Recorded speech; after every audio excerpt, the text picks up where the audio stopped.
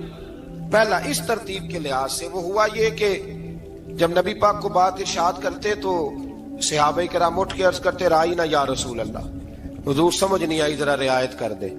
تو یہودیوں کی عبرانی زبان کے اندر نہ ذرا کھینچ کے پڑھتے تھے رائینا، تو اس کا معنی بنتا تھا معاذ اللہ اے ہمارے چرواہے، بکریاں چرانے والے کو بھی وہ رائینا کہتے تھے۔ تو جب صحابہ یہ کہنے لگے تو اللہ نے منع ہی کر دیا، فرمایا میرے محبوب کے غلاموں، اس لفظ کے پیچھے چھپ کے، اس لفظ کے پیچھے چھپ کے لوگ میرے نبی کی بے ادبی کر جاتے ہیں، تو جس لفظ کا کوئی ایک معنی بے ادبی والا بنتا ہو وہ لفظ بھی میرے نبی کے لیے نہ کہو، لفظ وہ والے کہو جس میں کوئی بے ادبی کا معنی نکلے نہ۔ یہاں لوگوں نے بڑے بڑے لفظ نہیں بول دیے، پھر کہتے میرا مطلب یہ تھا، میرا مطلب وہ تھا، تو تو نے وہ لفظ بولا کیوں جس کا کوئی غلط مطلب بھی نکل سکتا تھا؟ اللہ نے فرمایا یا ایھا الذین آمنوا لا تقولوا رائینا، اے ایمان والو رائینا کہو ہی نہ۔ تو یا اللہ کیا کہیں؟ فرمایا وقولوا انظرنا، تم کہو یا رسول اللہ ایک نظر فرمائیے۔ انداز دیکھیے، انظرنا ایک نظر۔ تو ہمارے بزرگ تو پہلے ہی بڑے پیار والوں نے کہہ دیا یا رسول اللہ انظر حالنا۔ کہتے کہاں سے لاتے ہو جملے؟ میں نے کہا اللہ کی کتاب سے۔ یا رسول اللہ انظر حالنا، یا حبیب اللہ اسمع قالا، تو تم کہو انظرنا، محبوب نظر کرم کرے، واسمعوا، اور کیا ضرورت ہے دوبارہ پوچھنے کی؟ اللہ کہتا ہے پہلے ہی دھیان سے سنا کرو، پہلے ہی واسمعوا، پہلے ہی احتیاط سے سنو، وللکافرین عذاب علیم، اور کافروں کے لیے دردناک عذاب ہے۔ لے جی اسی پارے میں اللہ تبارک و تعالیٰ نے پھر اہل یہود کا ذکر کیا، تو یہود کہنے لگے کہ ہم حضرت ابراہیم کے ماننے والے ہیں، تو اللہ کریم نے وہ بھی ذکر کیا کہ میں نے تو ابراہیم کو آزمایا ہے، وَإِذِ ابْتَلَىٰ إِبْرَاهِيمَ رَبُّهُ بِكَلِمَاتٍ فَأَتَمَّهُنَّ، ہم نے ابراہیم کو کچھ چیزوں سے آزمایا ہے، وہ ہماری آزمائش پہ پورے اترے۔ قَالَ إِنِّي جَاعِلُكَ لِلنَّاسِ إِمَامًا، تو پھر ہم نے انہیں کہا کہ ہم آپ کو پوری دنیا کا امام بنائیں گے۔ وہ آزمائش کیا تھی؟ آگ میں جانا بھی آزمائش، بیٹے کا نہ ہونا بھی آزمائش، بیٹا ہوا تو پھر اسے وادی غیر ذی زرع میں چھوڑ کے آنا بھی آزمائش، بڑا ہوا تو پھر ذبح کرنا بھی آزمائش۔ فرمایا جہاں جہاں آزمایا ہے نا، ابراہیم ہماری آزمائش میں پورے اترے۔ فرمایا تو مفت میں حضرت ابراہیم کی اولاد بنتے ہو اور ان کا نام لیتے اور ان کے ساتھ اپنا تعلق بناتے ہو، دیکھو تو صحیح وہ کتنی آزمائشوں سے گزرے۔ تو اس کا بھی اللہ نے اسی میں ذکر فرمایا۔ اور پھر وہ بات کرتے تھے حضرت یعقوب کی اور حضرت اسحاق کی، تو فرمایا وہ تو ہمارے اتنے خاص بندے تھے کہ وصال کا وقت بھی انہوں نے اپنی اولادوں کو نصیحت فرمائی تھی کہ اللہ کی توحید پہ قائم رہنا، اس کا ذکر بھی اللہ نے اسی پارے میں بیان فرمایا۔ اور جو حضرت ابراہیم اور جناب اسماعیل نے کعبہ تعمیر کیا تو اس کا ذکر بھی اللہ تعالیٰ نے اسی بارے میں فرمایا۔ اور فرمایا جب وہ کعبہ بنا رہے تھے تو کہہ رہے تھے ربنا تقبل منا، کہہ رہے تھے اے اللہ بنا ہم نے دیا ہے پر مہربانی فرما ہم سے قبول فرما لے۔ تو جو آیہ کریمہ آخر میں عرض کرنا چاہتا ہوں اس پر بھی تھوڑی توجہ فرمائیں گے تو بات بڑی نکھر کے باہر آئے گی۔ یہ 16ویں رکوع کے اندر اللہ نے پھر یہود کا اور عیسائیت کا ذکر فرمایا تو اللہ کریم نے ایک بات ارشاد فرمائی، یہودیوں کے ہاں جب کوئی بچہ پیدا ہوتا تھا پیلے رنگ کے ساتھ اس کو رنگتے تھے، یا کوئی خاص رنگ تھا ان کا، بچہ پیدا ہوتا تو اس پر وہ رنگ چڑھاتے کہ یہ جی ہمارے مذہب کا رنگ ہے۔ ہمارے ہاں بھی رسمیں ہیں نا اپنی اپنی، معاذ اللہ اپنی اپنی نہیں ہونی چاہیے، اللہ رسول کا حکم ہونا چاہیے۔ تو یہودیوں کے ہاں بچہ پیدا ہوتا تو ایک خاص رنگ چڑھاتے، عیسائیوں کے ہاں پیدا ہوتا تو وہ بھی ایک خاص رنگ چڑھاتے۔ تو مسلمانوں کے ہاں بچے پیدا ہوئے تو انہوں نے بھی توجہ کی کہ یہ کیا ہو رہا ہے، تو رب کریم نے فرمایا صبغۃ اللہ، رنگ اللہ کا ہی ہے۔ ومن احسن من اللہ صبغہ، اور فرمایا اللہ کے رنگ سے زیادہ خوبصورت کس کا رنگ ہو سکتا ہے؟ اللہ کا رنگ کیا ہے؟ لا الہ الا اللہ محمد الرسول اللہ صلی اللہ علیہ۔ فرمایا نیلے پیلے کالے رنگ نہ چڑھاؤ، اپنے ذہن پر توحید و رسالت کا رنگ چڑھاؤ، یہ سب سے بہترین رنگ ہے۔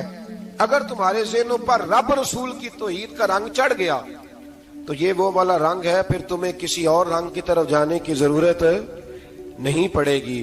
تو فرمایا رنگ وہ پیدا کرو جو توحید کا ہے، رسالت کا ہے، اس رنگ کی توجہ کرو۔ قرآن مجید کے اس پارے میں اللہ کریم نے مختلف باتیں بیان کر کے آخری رکوع میں یہ جو رنگ کا ذکر فرمایا نا، تو یہ لگتا ہے پورے پارے کا خلاصہ ہے کہ رب کریم نے فرمایا اصل بات یہ ہے کہ تمہاری سوچوں پہ رب رسول کی توحید و رسالت کا رنگ ہونا چاہیے۔ وہ ایک دفعہ مسلمہ کذاب بے ایمان کہنے لگا میں نے بنا لیا قرآن پاک کا جواب، معاذ اللہ۔ جواب کیا بنایا؟ وہ سورت ہے نا القاریہ تم القاریہ وما ادراک مال قاریہ، کھڑکھڑانے والی کیا ہے، کھڑکھڑانے والی تمہیں کیا پتا کیا ہے کھڑکھڑی، قیامت کا ذکر ہے۔ کہنے لگا میں نے اس جیسی صورت بنا لیا، تو کیا بنایا؟ الفیل مل فیل وما ادراک مل فیل۔ کہنے لگا ہاتھی، تمہیں کیا پتا کیا ہاتھی، تم کیا جانو کیا ہاتھی۔ تو پاس جو اس کے اپنے بیٹھے تھے نا چیلے، وہ کہنے لگے چپ کر جا، سارے زمانے کو پتا ہے ہاتھی کیا ہوتا ہے۔ تو پاگل ہے، اس کے دو کان ہوتے ہیں، ایک سونڈ ہوتی ہے، چار اس کے پیر ہوتے ہیں۔ بیوقوف آدمی قرآن کا مقابلہ کرنا ہے تو کچھ چج کے ساتھ کر، پاگلوں کی طرح مقابلہ کرے گا، جوتے کھائے گا بھی ہمیں بھی پڑھوائے گا۔ تو قرآن مجید کا کوئی مقابلہ کر سکا؟ تو اس آیہ مبارکہ میں اللہ نے کافروں کو یہ کہا اگر مقابلہ نہیں کر سکتے تو پھر اللہ سے ڈرو، ورنہ دوزخ میں ڈالے جاؤ گے، وہ جس کا ایندھن آدمی اور پتھر ہے، اور بنائی بھی کافروں کے لیے گئی ہے۔ اعدت للکافرین، جہنم کس کے لیے بنائی گئی ہے؟ کافروں اور منافقوں کے لیے۔ مسلمانوں کے لیے بنائی گئی، مسلمان مرضی سے چھلانگے لگائیں تو ان کی موج ہے، ورنہ ان کے لیے جہنم، ان کے لیے اللہ نے جنت بنائی ہے۔ اور یہ بات کرتے ہی رب کریم نے فرمایا اے محبوب علیہ الصلوۃ والسلام، مومنوں کو خوشخبری دے دیں کہ اللہ نے ان کے لیے جنت بنائی ہے، اس میں باغات ہیں، انہیں رزق دیا جائے گا کھانے کے لیے، اور اس میں انہیں پاکیزہ بیویاں دی جائیں گی، اور پھر وہ اس میں ہمیشہ رہیں گے، انہیں اس سے نکالا نہیں جائے گا۔ آگے جو آیات کریمہ ہے نا، اس کے اندر اللہ تبارک و تعالیٰ نے فرمایا ہے کہ اللہ حیا نہیں کرتا سمجھانے کے لیے مچھر کی مثال بھی دینی پڑے۔ فرمایا قرآن سے کچھ لوگ ہدایت حاصل کرتے ہیں اور کچھ گمراہ ہو جاتے ہیں۔ جب لوگ اپنی مرضی کی تشریحات چاہتے ہیں تو گمراہ ہوتے ہیں، اور جب قرآن کو رسول اللہ صلی اللہ علیہ وسلم اور امت مسلمہ کی تشریحات کی روشنی میں سمجھتے ہیں تو پھر اللہ ہدایت عطا فرماتا ہے۔